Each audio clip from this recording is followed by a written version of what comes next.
तर शिर्डीतल्या शरद पवार गटाच्या शिबिराला आमदार रोहित पवार हे अनुपस्थित आहेत। शरद पवार गटातील कोण कधी बाहेर पडतील हे महत्त्वाचं असं म्हणत तटकरेंनी एक सूचक विधान केलंय।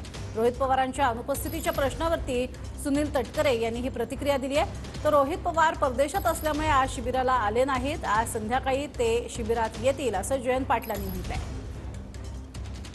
राष्ट्रवादीचं चिंतन शिबिर सुरू आहे। शेवटचा प्रश्न राष्ट्रवादीचं चिंतन शिबिर सुरू आहे। मात्र या चिंतन शिबिरामध्ये रोहित पवारांनी पाठ फिरवली आहे। रोहित पवार राज्याच्या बाहेर असल्याचं कळतंय, काय सांगाल आपण? आता कोण कुठे आहे बाहेर त्याची मला चिंता असणं काही कारण नाही। त्याच्यातले कधी कोण बाहेर पडतील हे महत्वाचं आहे, ज्याचा उल्लेख बावनकुळे साहेबांनी केला। मी गरीब माणूस आहे, मी कशाला कुणाविरुद्ध कोल्ड वॉर सुरू करू? माझं काही कोल्ड वॉर वगैरे नाही। ते रोहित पवार परदेशी गेलेले आहेत आणि ते आज संध्याकाळी किंवा उद्या येणार आहेत।